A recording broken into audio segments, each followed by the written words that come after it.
Welcome to Building Texas with Justin McKenzie and Somer Baburek. Sponsored by the Boerne Kendall County Economic Development Corporation and Das Greenhouse. And now, here's your host, Justin McKenzie. Welcome to Building Texas. My name is Justin McKenzie, and today I'm in Leakey, Texas, located in Real County. You may recognize this area of Texas as the Frio River Valley, exclusive summer camps, Lost Maple State Natural Area, or the famous Twisted Sisters, known for their sharp curves and scenic hill country views. Today I'm joined by Sheriff Nathan Johnson.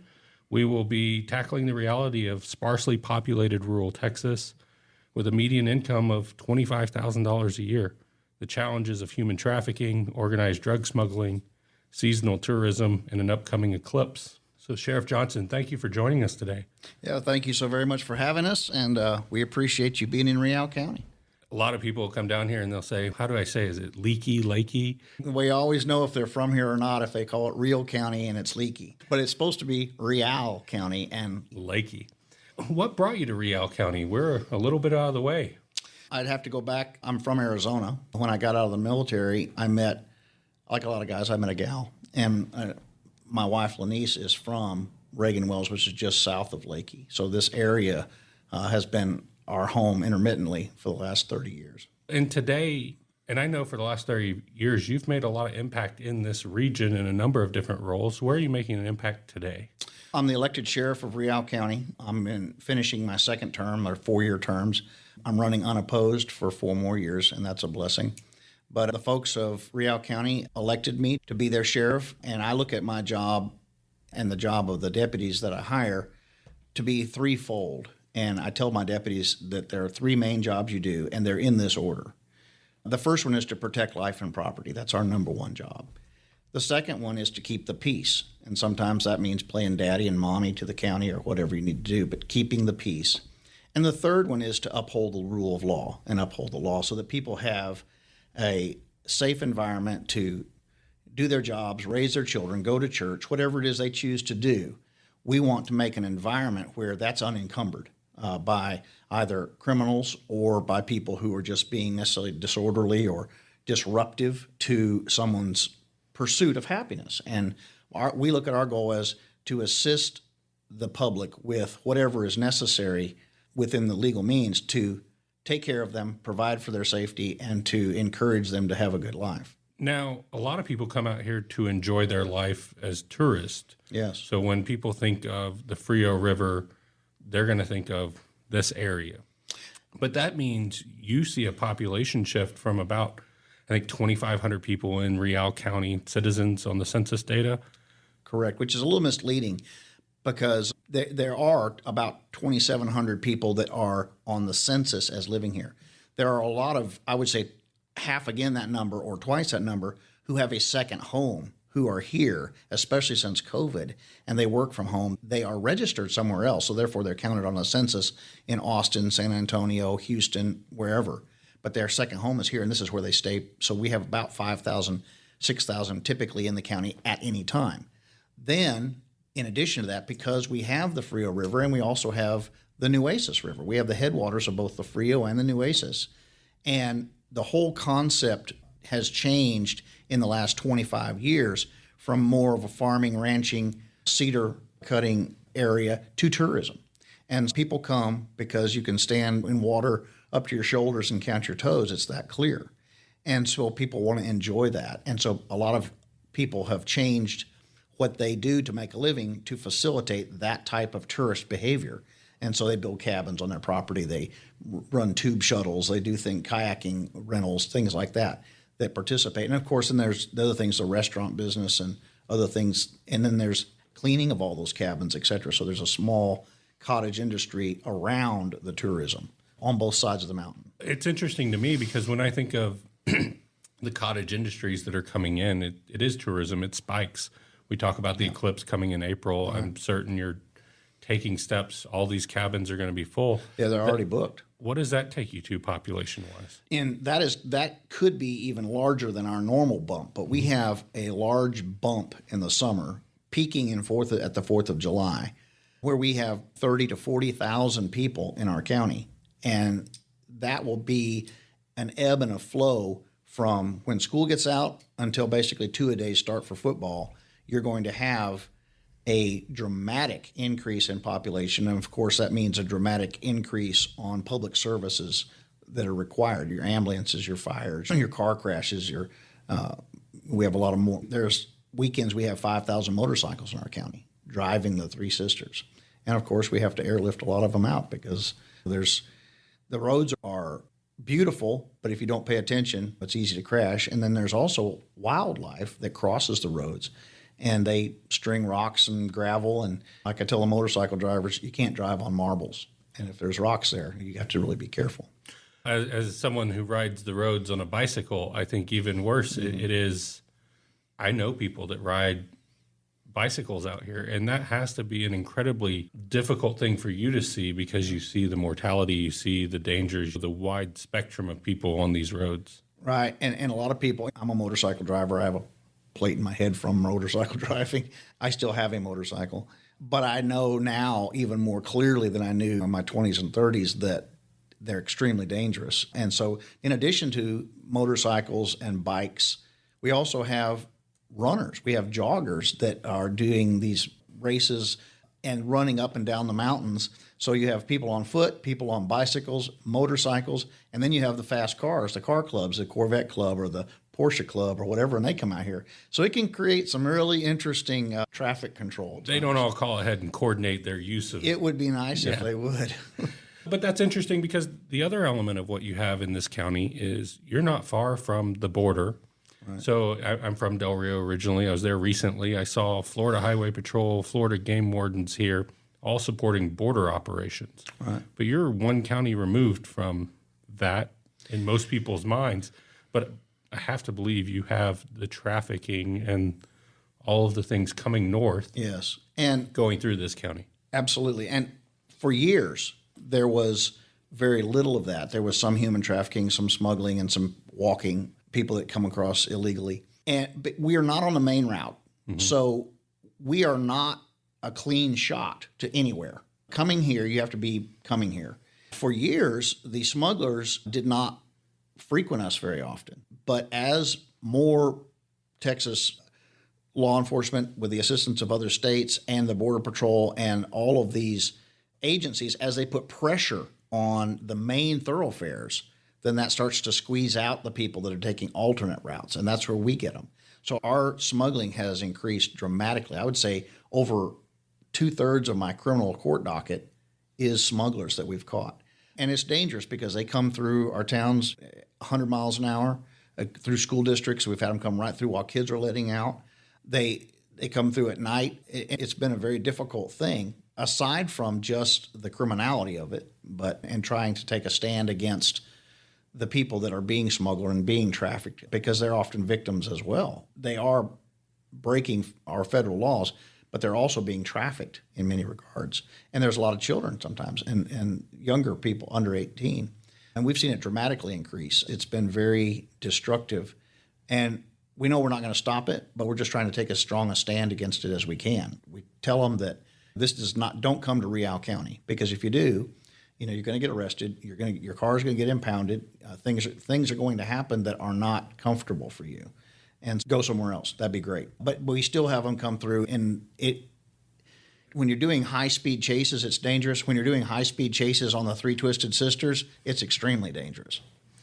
And these are people that are seeing it for the first time.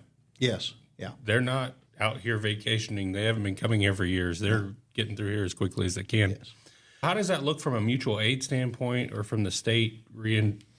How many deputies do you have? It's myself and 4 deputies. The commissioners have just approved 2 more to be hired, but that's 24 hours a day, 7 days a week. Across 700 square miles? Yes, and dealing with, and a lot of our roads are unpaved. And we have US Highway 83, we have Highway 41, and we have Highway 55.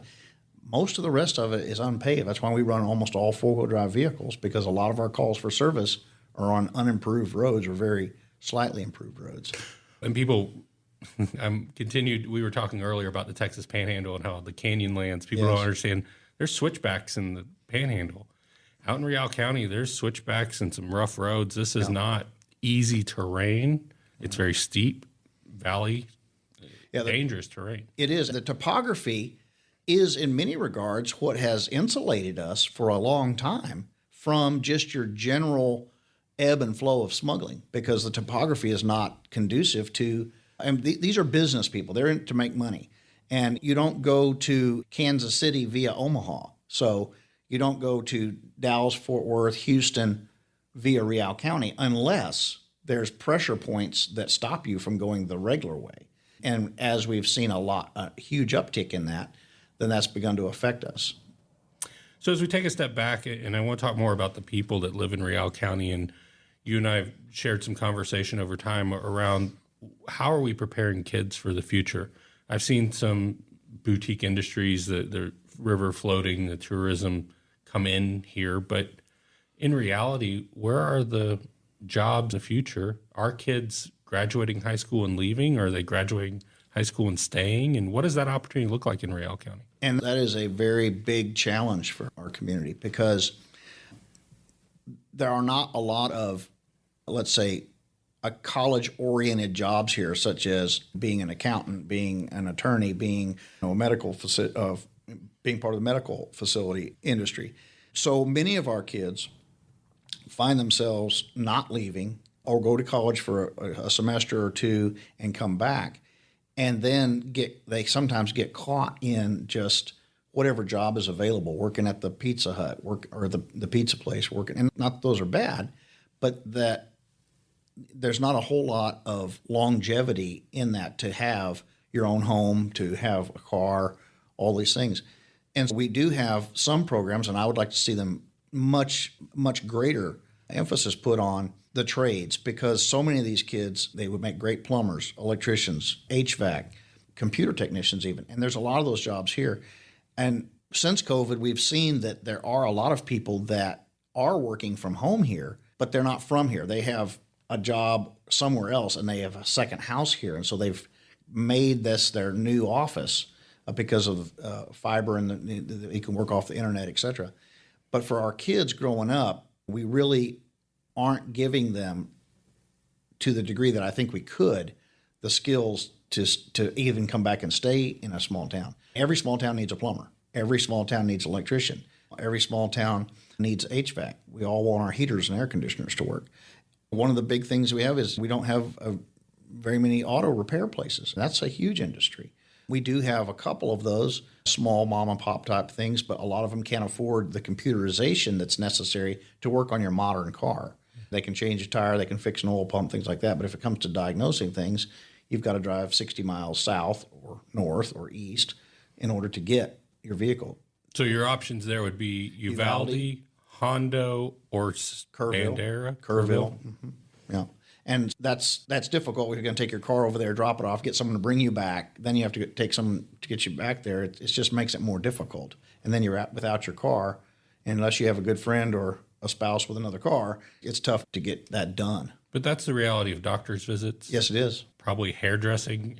Absolutely. All these things that I live in Boerne, Texas, and I can go within a mile and find all of these services. Out here, you're 100 miles to get some of those. Yeah, services. even grocery shopping. We have a local mercantile, and on the Campwood side, we've got like Family Dollar, but that's a limited amount. If you want some nice fresh produce, or you want to have some excellent cuts of meat, things like that, you might get it here, and then you might not. I mean, we try to stay local as much as possible. I try to purchase as much as I can locally, but there's just things that they don't have. When we talk about building Texas, I think what you're raising is an important conversation around how are you preparing kids and showing them the trades. Not everyone needs to go to college because there's not college jobs here. Right.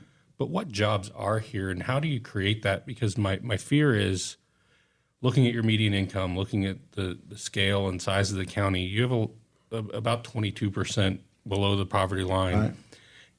And taking it a step further, living without purpose, living without hope of, here's how I'm going to climb out of this. Right.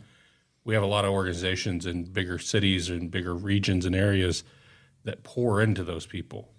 But I wonder who's doing that way out here. And unfortunately, I think when people are in that lack of purpose, they're in that spiral of anxiety or depression or other mental illness.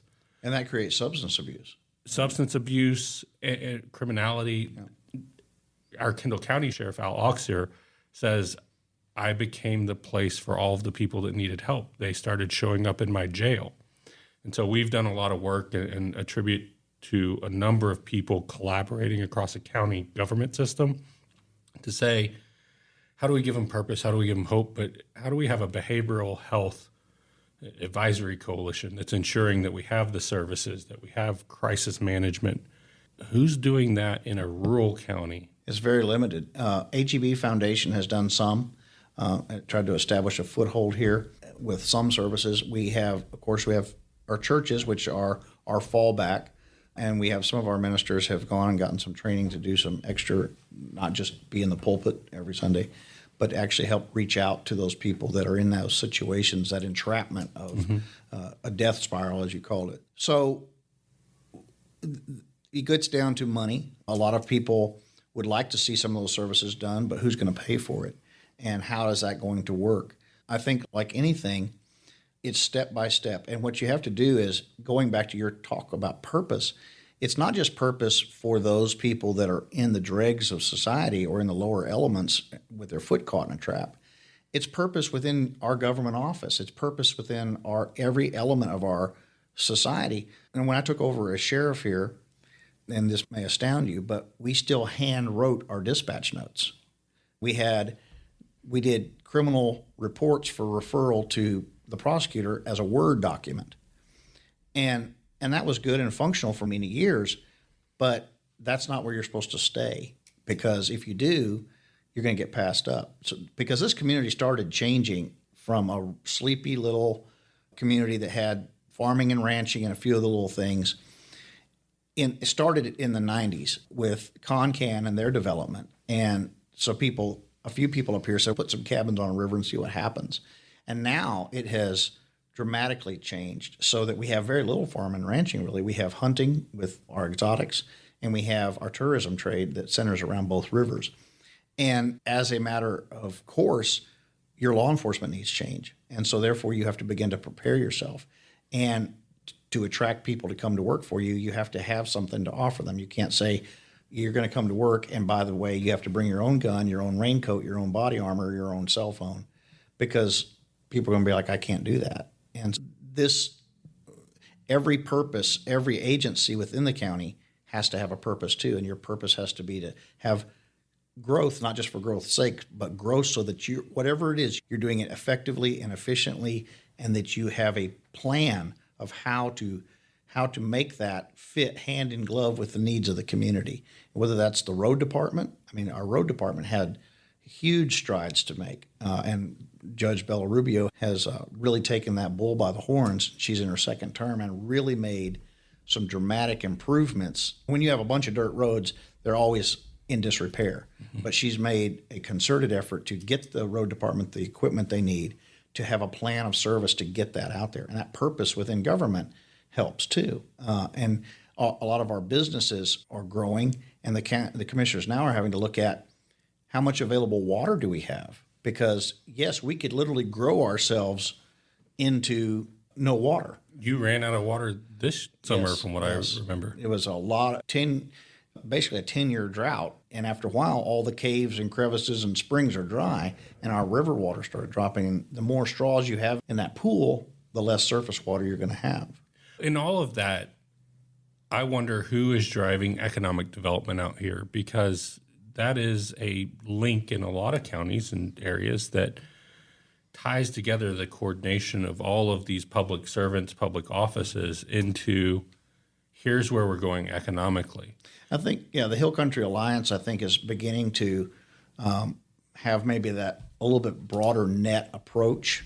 And I know that Judge Rubio has participated in some of those meetings, visionings, understanding where do we want to go, who wants to take us there, and is that a sustainable plan? Can we sustain whatever it is we're trying to come up with? And so I think that there are some groups now really beginning to understand the necessity for those long-term logistical plans. And it's not just about today, the crisis management of today. So I'm a big fan of the work the Hill Country Alliance is doing, But I wonder, is this the hill country? It's an often questioned concept of where does the hill country end and where does West Texas begin? You're a West Texas sheriff. We're right at that edge. We're right at that rain line because everything west of here, from here to Val-Marais, is pretty deserty. Sonora, all San Angelo, all that is that. So we're right at the very edge of it. But we're also, it's very attractive. A lot of people, it's a good kept secret. It's called the Swiss Alps of Texas, and not everybody knows it's here, which isn't a way a good thing. And of course, everybody wants that economic development, but you also have to have the resource base to do that. And for instance, just to give you some numbers, when we started tracking, I put in a CAD system as computer-aided dispatch so that we could begin to track our calls for service. How many calls do we have? And I put that out in a monthly report. How many calls do we have this month? How many have we had this year? We peaked 2 years ago during COVID when a lot of people were here.